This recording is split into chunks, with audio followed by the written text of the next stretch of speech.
Hello সবাইকে, welcome to শোস্টেক। আজকে আমরা দেখব আমাদের পিসি বা ল্যাপটপে আমরা কীভাবে খুব সহজে স্ক্রিনশট নিতে পারি।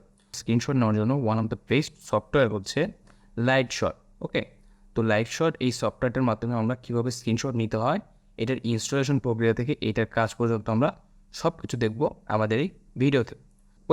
আপনি যদি আমাদের চ্যানেলে নতুন ভিউয়ার্স হয়ে থাকেন তবে অবশ্যই আমাদের চ্যানেলটিকে সাবস্ক্রাইব করবেন। তো লাইটশট আমাদের পিসিতে ইনস্টল করার জন্য সর্বপ্রথম আমাদের পছন্দ মতো যে কোনো একটা ব্রাউজারে চলে আসবো। ক্রমে আসলাম, এখানে আসার পরে এখানে জাস্ট সার্চ করব লাইটশট। ওকে, লাইটশট লিখে ইন্টারপ্রেস করলাম। লাইটশট লেখার পরে এখানে এই যে প্রথমে যে Lightshot screenshot tool for Mac and Windows. Okay, তো এখানে আমরা জাস্ট ক্লিক করে দিলাম। এখানে ডাউনলোড ফর উইন্ডোজ এবং ডাউনলোড ফর ম্যাক, অর্থাৎ যারা উইন্ডোজ এবং ম্যাক ইউজার তারাই কিন্তু শুধুমাত্র এই সফটওয়্যারটি ব্যবহার করতে পারবে। তো আমরা যেহেতু উইন্ডোজ ব্যবহার করছি তো আমরা ডাউনলোড ফর উইন্ডোজ দিই। ওকে, আমাদেরটা কিন্তু প্রসেসিংয়ে আছে, তো দেখা যায় আচ্ছা আমাদের ডাউনলোড কিন্তু সাকসেসফুলি হয়ে গেছে।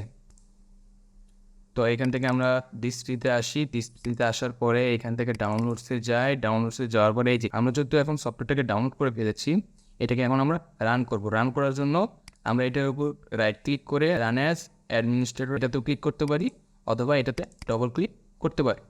ডবল ক্লিক করার পরে এইখানে রান বাটনে ক্লিক করে দিলাম। ওকে, ক্লিক করার পরে আমাকে বলছে যে do you want to allow this app to make changes to your device. আমরা ইয়েস বাটনে ক্লিক করে দেবো। ইয়েস বাটনে ক্লিক করার পরে আমাদের ল্যাঙ্গুয়েজ সিলেক্ট করতে বলছে, তো আমরা ল্যাঙ্গুয়েজ আমরা ডিফল্টলি ইংলিশে রাখলাম। ইংলিশ রাখার পরে এই যে আমরা আই অ্যাকসেপ্ট দ্য এগ্রিমেন্টে ক্লিক করে দিলাম। নেক্সট, আমাদের ইনস্টলেশন রানিং আছে। আচ্ছা, আমাদের ইনস্টলেশনটা কিন্তু কমপ্লিট হয়ে গেছে। এই যে thank you, let's start using Lightshot right now. আমাদের টাস্ক বারের দিকে তাকায়, এই যে এখানে কিন্তু ডিফল্টলি কিন্তু আমাদের লাইটশটের কিন্তু যে আইকনটা এটা কিন্তু এখানে অ্যাড হয়ে গেছে। ওকে, তো আমরা এগুলো কেটে দেই, ফিনিশে ক্লিক করলাম। ওকে, তো আমাদের এটা যদি সাকসেসফুলি ইনস্টল হয়ে গেছে এবং এটা ডিরেক্টলি আমাদের কি টাস্ক বারেও পিন হয়ে গেছে। আমরা এখন দেখি এটা আমরা কীভাবে ব্যবহার করব। তো জাস্ট এইখানে আমরা লাইটশটের এই আইকনটাতে ডবল ক্লিক করতে পারি, অথবা আমাদের কিবোর্ডে যে প্রিন্ট স্ক্রিন নামে একটা বাটন রয়েছে কিবোর্ডে, এটাতে জাস্ট আমরা যদি একটা ক্লিক করি তাহলে কিন্তু আমরা স্ক্রিনশট নিতে পারবো। তো আমরা এখানে ডবল ক্লিক করি। ডবল ক্লিক করার পরে এখন আমরা দেখতে পাচ্ছি আমাদের স্ক্রিনটা একটু ডার্ক হয়ে গেছে, অর্থাৎ কি আমাদের স্ক্রিনশট নেওয়ার প্রসেসে আমরা চলে এসেছি। তো এইখান থেকে আমরা এরিয়াটা কিন্তু কি টেনে সিলেক্ট করে নিচ্ছি। আমরা চাচ্ছি যে এই পর্যন্ত আমাদের এরিয়াটা থাকবে। এরিয়াটা রাখার পরে পাশে অনেকগুলো অপশন দেখতে পাচ্ছি। ওকে, তো প্রথমে আমরা যে একদম উপরে যে অপশনটা দেখতে পাচ্ছি এটা হচ্ছে পেন টুল।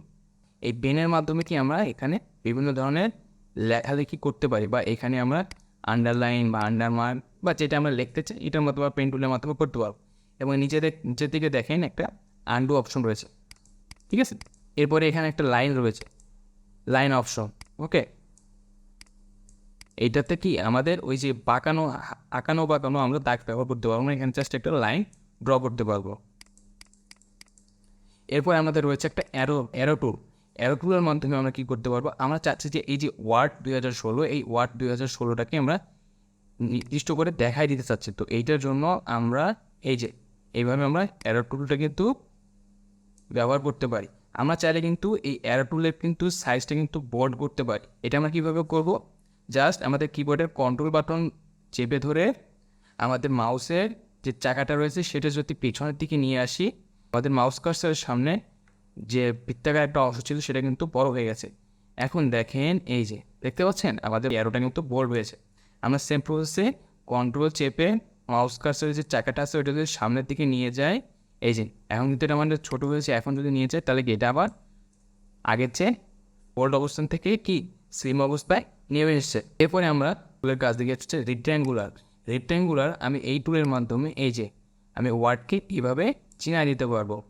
এছাড়াও আমরা টেক্সট ব্যবহার করতে পারবো। এছাড়াও ডিরেক্টলি এখান থেকে কিন্তু প্রিন্ট দিতে পারি।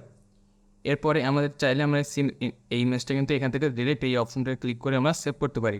তো এইটা হচ্ছে one of the best screenshot tool. ভিডিওটি ভালো লেগে থাকলে অবশ্যই একটা লাইক, কমেন্ট, শেয়ার করবে। ধন্যবাদ সবাইকে, দেখা হচ্ছে নেক্সট পর্বে।